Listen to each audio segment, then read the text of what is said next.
you so much.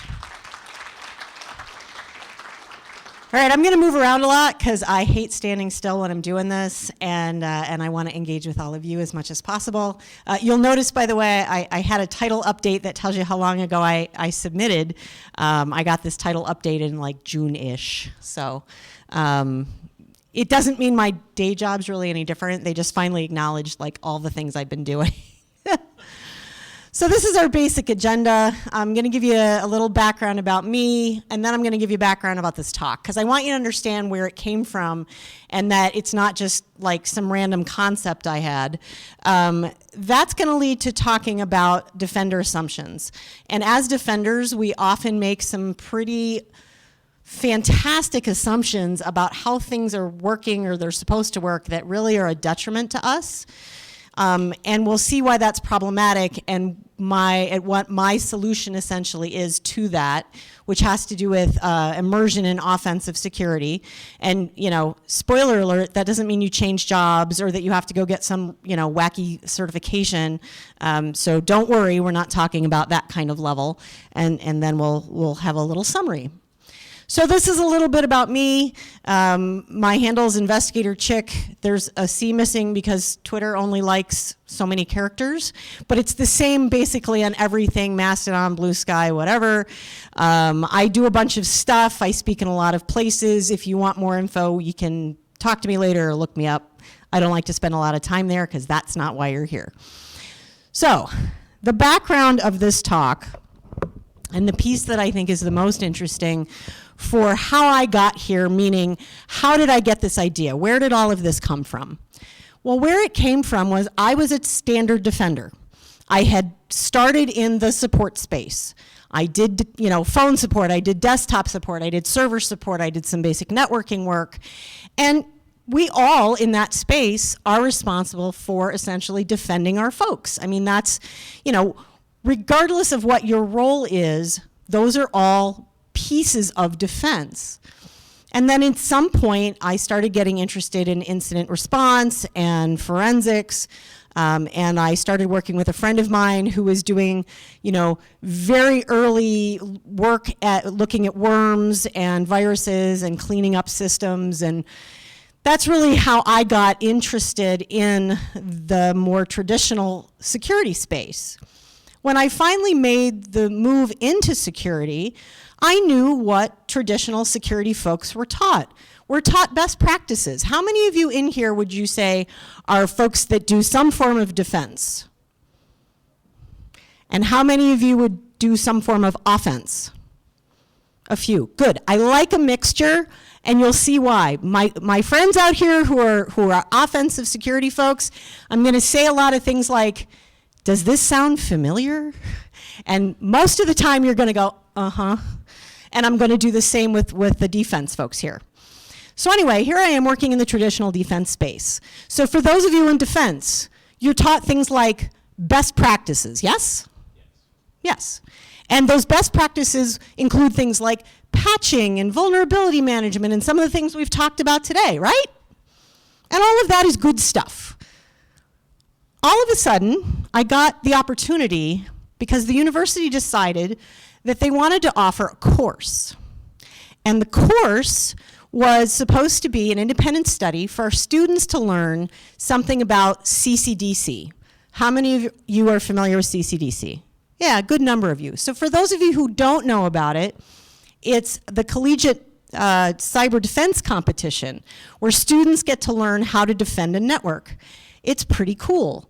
You're a team in a room, and in the beginning, you're just, you're doing sort of the standard stuff. You're changing passwords, you're patching things, you're making sure firewalls are in place, and then they start throwing what are called injects at you.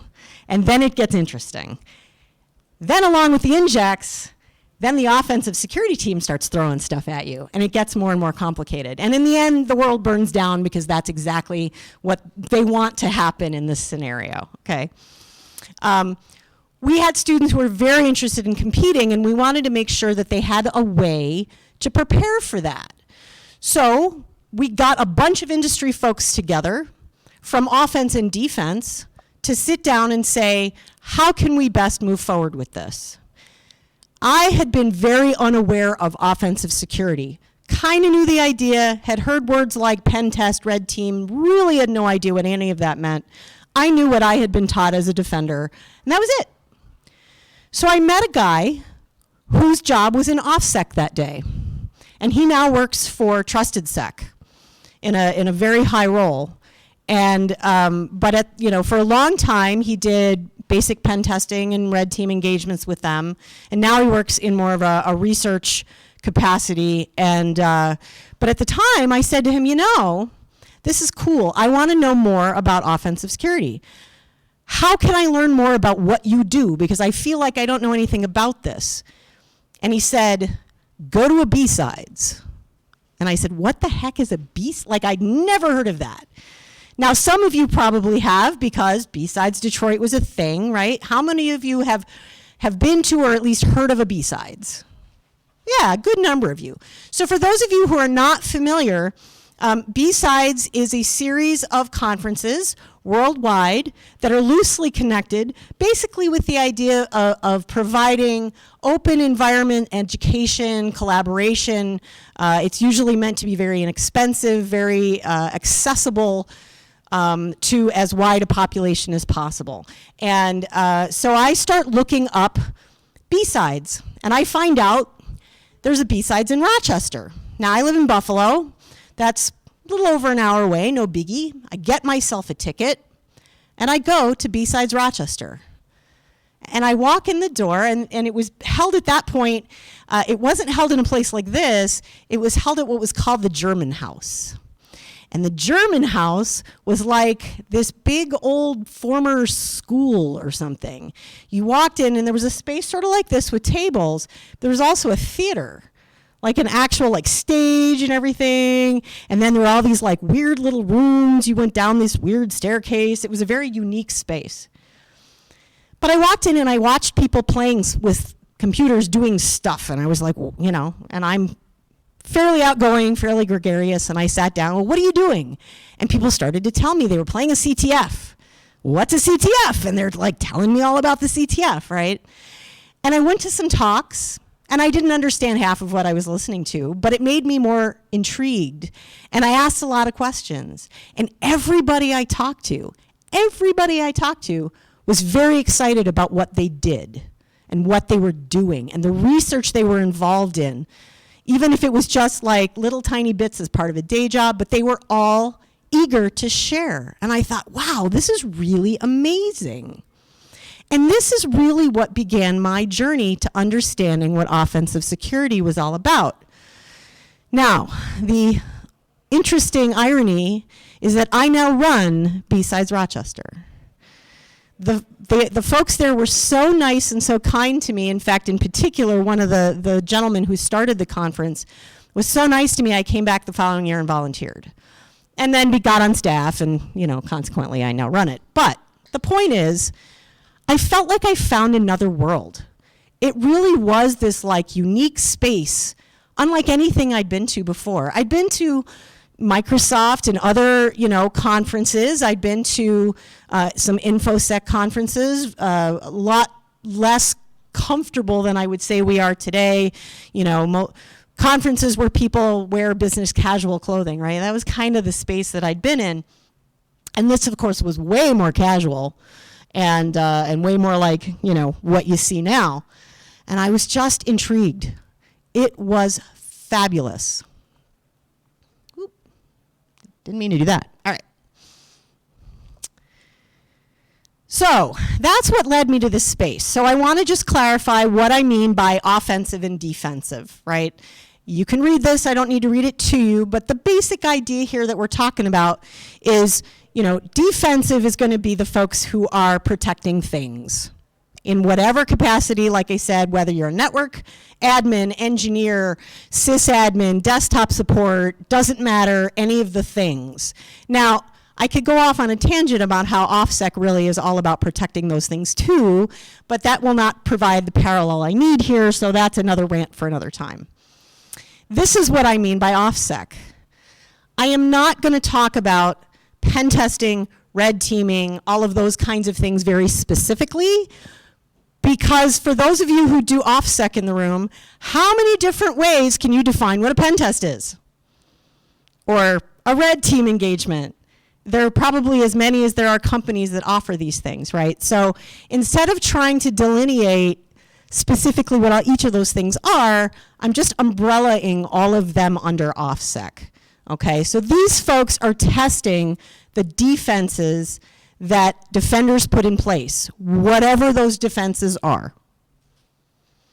All right, so this is what I think of when I think of a typical thing we're defending. I like to use this example of a web server. So you build a web server. Most of you said we do things like best practices, right? We patch things. This is meant to be, and it's probably not all inclusive, but it's supposed to sort of highlight all the best practices. We patch things, we install things, we patch them, we document them, we install and configure. I mean, all of these things should look very familiar to you, right? We make sure that least privilege is followed, so limited ports are available. Would anybody disagree this is essentially what we do with a web server for building it? Yeah, right? This is like more or less what you could expect. So as a defender, this is essentially what I was taught and how I was taught to think about it. Make sure you do all these things. When you're done with these things, until the server needs a patch or an update, or we see something weird in a log, we're done. And that seems fairly reasonable. That's what most people think of when they are doing these things. However, your offensive counterparts see this very, very differently. They go, port 80 and 443 are open. What can I do with that? Am I wrong, OffSec folks? They look for input fields. Are they sanitized? What can I do if I put something in here? How about if I put something weird in here? If I try to divide by 0? I mean, I don't know. They're looking to see what can they do with this, right? How does this site interact with this back-end server? These are all the kinds of things they're thinking about. And the single most important thing to them is the relationship between that machine and anything else on your network. How many of you spend a lot of time thinking about that when you put up a new machine, aside from the obvious, like, you got to create firewall rules to talk to certain things? Do many of you as defenders think about that? I see a couple, maybe 1 or 2 nods, but it's rare. And it was certainly something I never thought about. I thought about getting the thing up, patching it, doing all the right things, best practices, etc. And then I was done, unless something went wrong. But this is what your OffSec counterparts are seeing. So I have this quote from John Lambert, who gave me permission to use it specifically. He says, defenders think in lists, attackers think in graphs. And as long as that's true, attackers win. Now, I've had folks come back at me and say, well, blah, blah, blah, graphs, blah, blah. And I said, look, the point of this is less to do specifically with graphs. It has everything to do with relationships. Your OffSec counterparts are focused on relationships. Am I right, OffSec folks? Yeah, okay? And this is a piece that defense misses all the time. Who's familiar, who among you who are not in OffSec are familiar with Bloodhound? A few, excellent. This is an amazing tool that can show some relationships. It shows you the relationship between a single account, the groups they're in, and it can show you things like the fastest path between an end user or machine and domain admin, or global admin if we're talking about Azure, because there's a version for Azure too. So your OffSec counterparts love this tool because it sometimes gives them easy paths based on what you've configured to get from here to there with those relationships. Now what I will tell you is, it's free, you can download it and play with it, but I would tell you, do not just download it and play with it without permission, because I will tell you right now, if your network is set up correctly, lots and lots of bells and whistles will go off. Or if it's not set up correctly, there'll be no bells and whistles, and you should be very worried because it means somebody else could do the same thing. Okay, so these two different models of thinking lead to some very significant assumptions. All right, who here's heard, all you got to do is break the cyber kill chain, right? That's a good thing, right? Break the cyber kill chain. The problem with break the cyber kill chain is this. Okay, I have an attacker, they've tried to do something, I broke the chain. Am I done? Why am I not done? Yeah.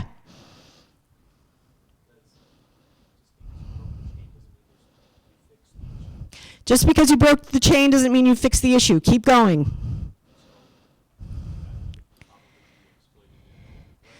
So that could be exploited in a different way. That's where I'm headed with this. If you understand the relationships in your network, when an attacker tries to get in with one method and it doesn't work, they're never done. They're just going to try something else. I mean, unless they really don't want into your systems, right? Because then they don't really care. If they're just throwing stuff out just 'cause. But if they want in, and I'll tell you right now, and I'll come back to this example time and again, Mimikatz. And I've literally had people come up to me afterwards and say, what is Mimikatz? So for anybody who doesn't know what Mimikatz is a tool that can do all kinds of fun stuff with passwords. It can grab passwords, and it's pretty phenomenal, and your offset counterparts probably use it regularly. And the best part about Mimikatz, you don't have to run Mimikatz to run Mimikatz. And we'll get to what I mean by that. Okay, so some of you are going to laugh at this. We have EDR or AV, so we're safe, we're good, right? Yeah, not so much. Now, most of you know better than to just say, we have this tool.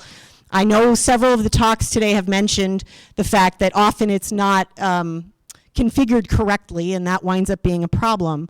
But there's a bigger problem. For those of you who do OffSec in the room, do you worry about how it's configured, or do you just shut it off? How many of you in OffSec just shut it off? Yeah, at least a couple of you. Yeah, they don't need to go around it if they can just turn it off.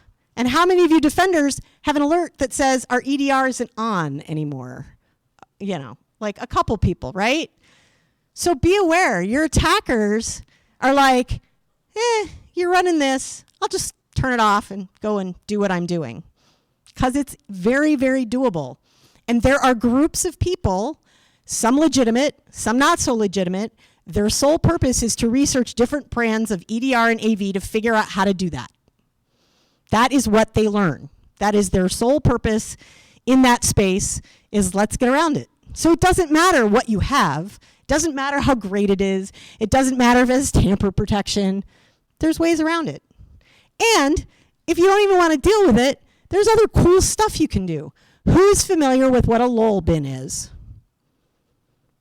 Few of you. How many of you have never heard this term? And please be honest, it's totally cool if you haven't. A bunch of you. All right, awesome. This is really important. A lol bin is called a lol bin because it's a living off the land binary. What that means is it's something that's made part of the operating system, or it technically could be any application that is used legitimately on a system that has extra properties to it typically, and can be used to do things that maybe you weren't aware of. There are all kinds of living off the land binaries that can be used for all sorts of things. Remember I mentioned Mimikatz? One of the ways you can do dumping of passwords with Mimikatz is using a lol bin instead of the actual Mimikatz executable. And then guess what? If you're running EDR, it's not going to catch that because you're running like a DLL or some file that's part of the operating system. You're just using it in a way that the operating system is like, yeah, sure, that's no problem. Why would I flag on that? That's significant. And your OffSec counterparts know this, and so do attackers. There's a whole Ullman project. You can Google it. There's lots of information out there that's very, very handy on this. So that's one way to just totally bypass the whole thing. If I don't have to put something new on your system to get what I want, that makes it that much easier. There's also other stuff, C2 callbacks. You know, if I can have your machine call back to me and then I can do what I want. You know, there's ways to abuse Active Directory, all kinds of stuff like that. All right. I actually am really excited that some of this stuff was mentioned earlier today. The TTP pyramid down here was mentioned by at least one or two speakers today. So one of the assumptions we make is we have tools that can detect badness, and that's awesome. And everything we're talking about today is not to say we shouldn't have AV and we shouldn't have EDR. It's to say you need to be aware of the fact that these things are not the be-all, end-all, and there are some really surprising ways that they're not doing what you think they're doing. The TTP pyramid is the top portion of the pyramid of pain, which has to do with the ease of an attacker getting in and staying in and the ease of you kicking them out. Christopher Peacock broke out the TTP pyramid because these are the spaces where it is the most complicated, all right? So, for example, let's talk briefly about the tools, the techniques, or the techniques and the procedures. So a tactic might be, we're going to steal credentials, okay? That's a real basic tactic. A technique is a way to achieve that goal. So dump LSAS memory, which, oh, by the way, Mimikatz. Back to that. The procedure is how exactly you're going to carry out that technique. Here's the problem. Almost every single one of your tools works at the technique level. Is anyone starting to see a reason why that might be a problem? Because the technique, dumping LSAS, there are like 4 million ways to do that. If I have something that detects one of them, so we're looking at this MITRE heat map, right? And the whole idea, if you're not familiar, the MITRE heat map is supposed to categorize a variety of attacks and show you what you have detections for. So green in theory is we have a detection, therefore we're good. The problem is, great, I can detect dumping LSAS memory. But if all I can do is detect one type, one procedure, then how much have I really detected? Don't I have a hole there? I have a huge hole. So be aware that almost every one of your tools is not operating at the procedural level, which is really the ideal space. And that sort of leads to this. We think our tools will work as designed. And not just as designed in the sense that, you know, we turn them on and let's say we even configure them properly, but the documentation says they're supposed to do X.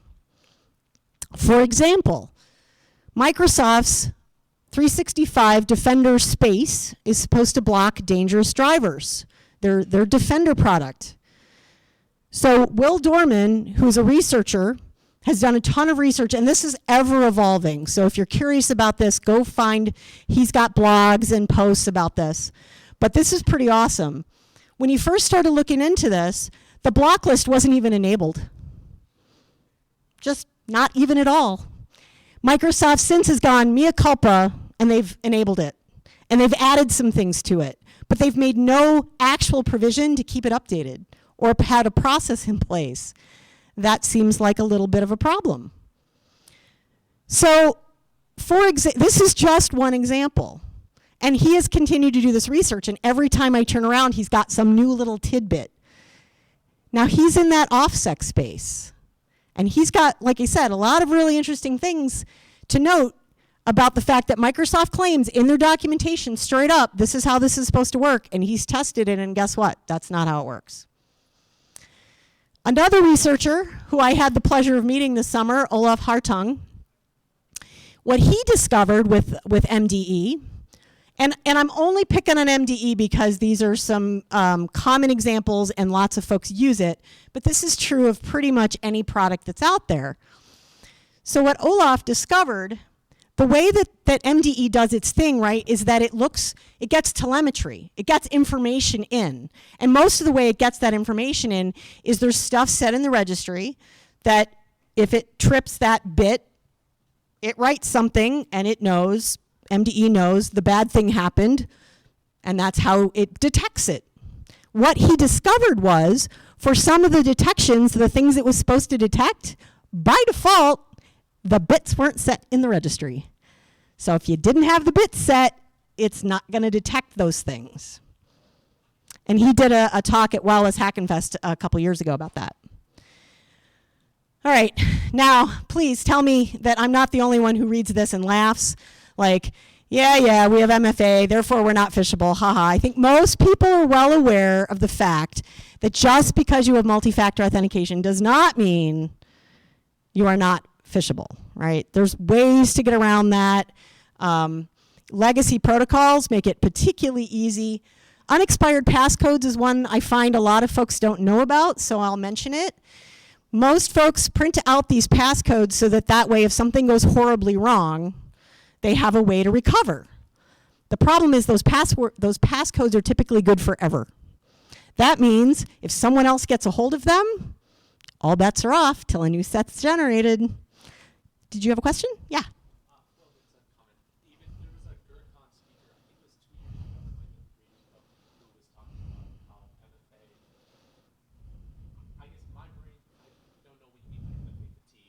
I'll get there. What the speaker was talking about is that if you send somebody enough pushes, they're just going to click the button, regardless, just so they stop getting pushes. And it was 87% of people or something just ended up pressing accept. Yep. So the comment is about MFA fatigue, which I just hadn't gotten to yet. But yes, he was saying that there, a couple years ago, there was a talk at GERCON about the fact that in an MFA that uses push technology, something like 87% of people, if you just keep sending them the push notification, eventually they're going to click yes because people get really tired of the push notification. And of course, we've seen that, right? It's very common. Even after one or two, sometimes people are like, oh, I'm done with this. I'm not looking at this anymore. So that's certainly a way that we've seen it. Or people think, oh, I must have screwed up, and they just accept it. But there are other attacks too, and honestly, so AITM, attacker in the middle, these have become probably the most common ones now, in the sense that you put up some sort of proxy. So what ends up happening is that the attacker sends an email, the email contains a link, the way they get that link, it passes through a proxy and it requests the actual page that they're going to log into. Not a fake page, the actual page, but it sends it through that proxy server. And that means when the person responds with the right password, the attacker gets the password. It also means then MFA comes up and says, do whatever you're supposed to do for MFA. And whatever code you put in, guess what? They get that too. That is perhaps the most common way to get around it right now. So, if I hadn't mentioned it already, I'm a big fan of sloths, and which is why there was a sloth in my earlier picture who is of Flash that was mentioned in the opening. So what I would contend, because of all of these things, we really need a different perspective. What we've been doing over and over and over again, it's not particularly working, right? We still see these same problems. And I think, at least in part of why we see this is that we tend to defend in the same ways we always have. I would argue that we need to start thinking about our networks the way meaning defenders, the way our OffSec counterparts look at our networks. It's a way of thinking.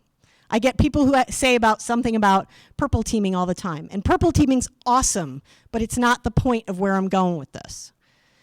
So for anybody who's never been involved in or had any experience with OffSec engagements, these are the basic steps. to an OffSec engagement. Would you agree, OffSec folks?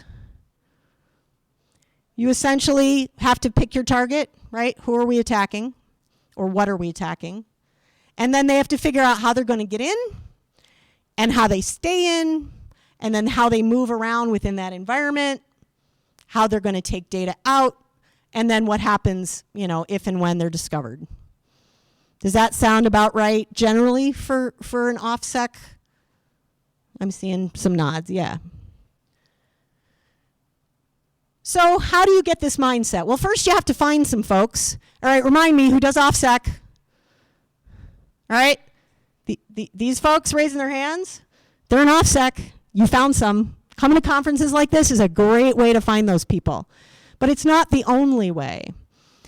B-sides, like I said, it's a great opportunity. Lots of OffSec people tend to come to, lots of OffSec folks tend to come to B-sides. It's, you know, very low-key, very easy to talk to people. Other local security meetups, MySec. have to put in a plug there. If you have maker spaces, if there's a DEF CON group, 2600 meetings, there's a zillion ways to meet these folks. Find one, meet some. They're amazing people, and you have more in common with them than you realize. What I discovered when I went to that B-sides is that when I'd gone to more traditional conferences, people have their heads down because they're so focused on doing what they have to do to keep the organization going. They don't often have the time to go any further.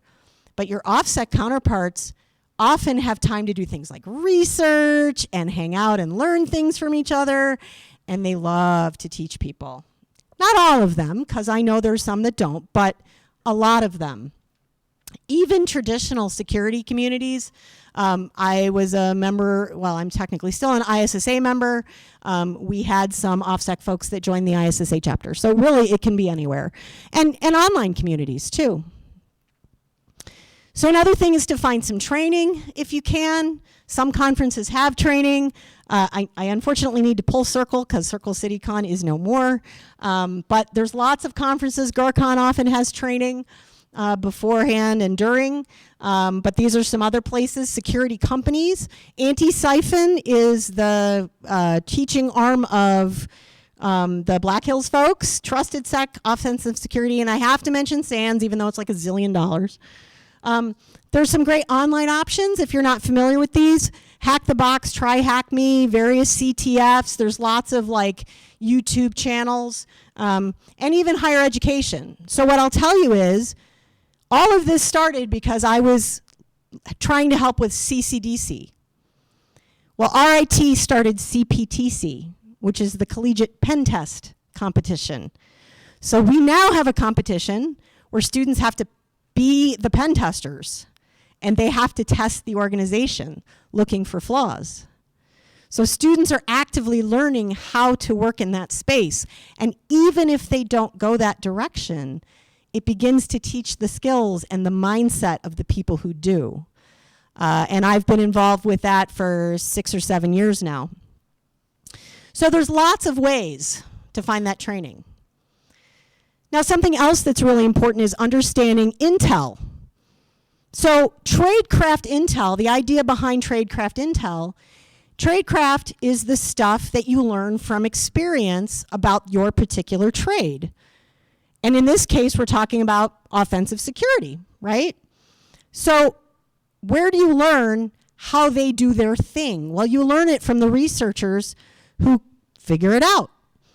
Google, Rapid7, they both have some great spaces.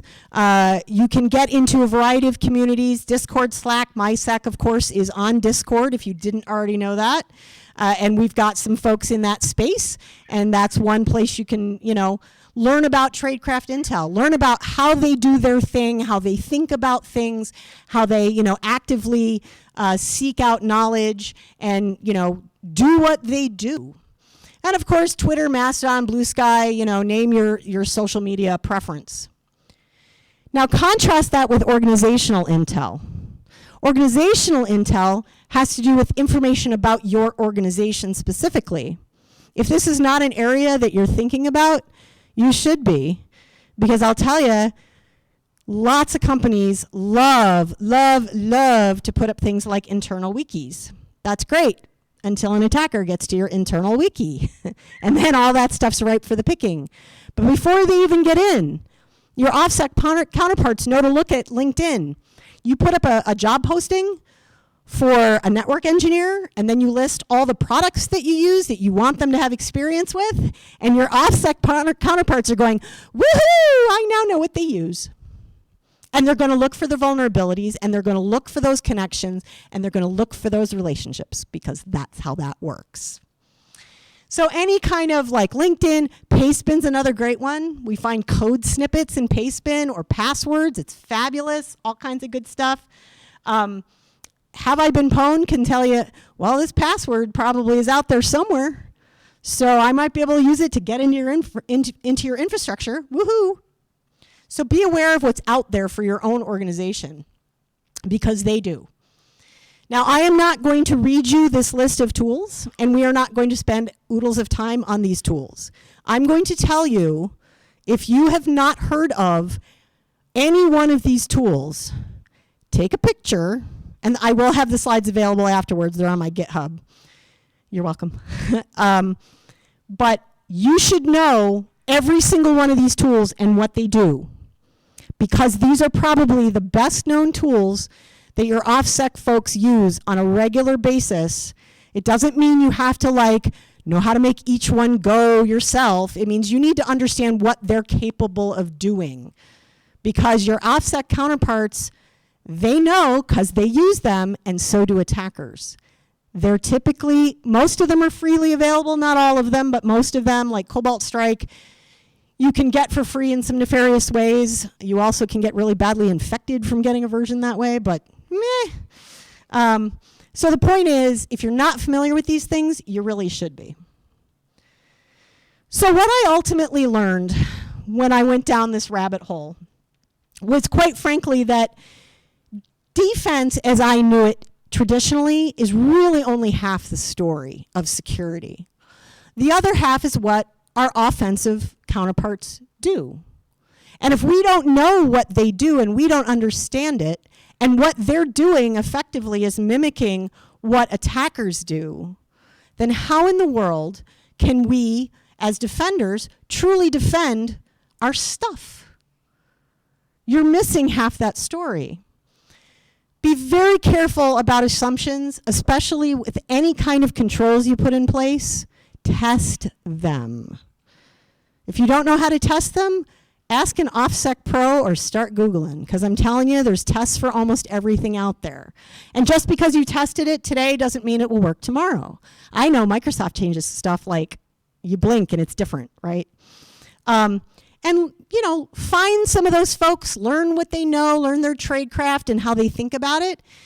Because the more time you spend in this space and the more time you start to understand how they're thinking about these environments and the way that they're approaching your systems and the way they would go after your stuff, the better you can defend your own stuff. Because you will start to think, when you look at, right now, are you ever going to look at a web server the same and a build the same? Probably not. You're going to start thinking about that. And that's the goal here, is to be thinking about it in that way. And that's really what makes you a better defender. I have to do the book plug. This book I had published on Wiley Publishing, so it's available anywhere you can buy books. There's one in part of the giveaway raffle that's coming up. If you like what you heard today, it's just a tiny piece of what I talk about in here. And the idea behind the Active Defender is, of course, this idea of immersing yourself in that OffSec space.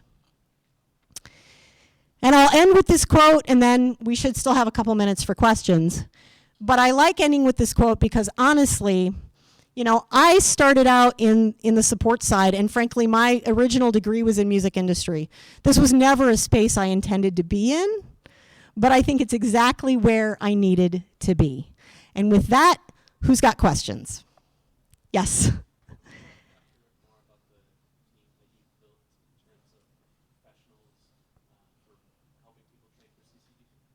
So we've got questions about the team of the training the team for CCDC. Yes, we can talk more about that offline. Sure. Other questions? Yeah, sure.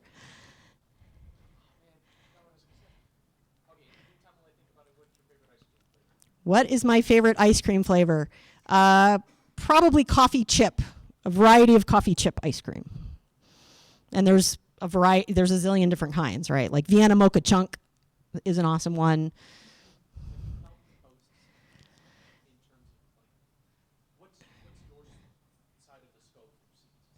Let's talk more about CPTC and CCDC offline. I want to just see if there's any other questions about the other stuff I've talked about. Anything else? All right. Well, I'd like to thank the conference for having me here. Yay, MISAC. It's awesome to be here. I'm delighted to be part of this community, and I'll be around if folks have other questions. Thank you very much.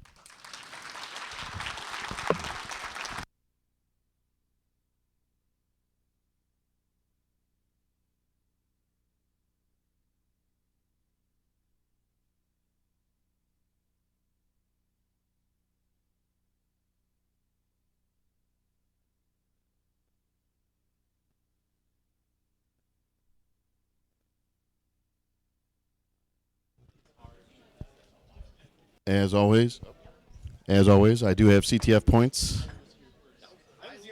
Also, by the way, CTF ends in 55, I think, 50 minutes, somewhere around there. So, come get your points.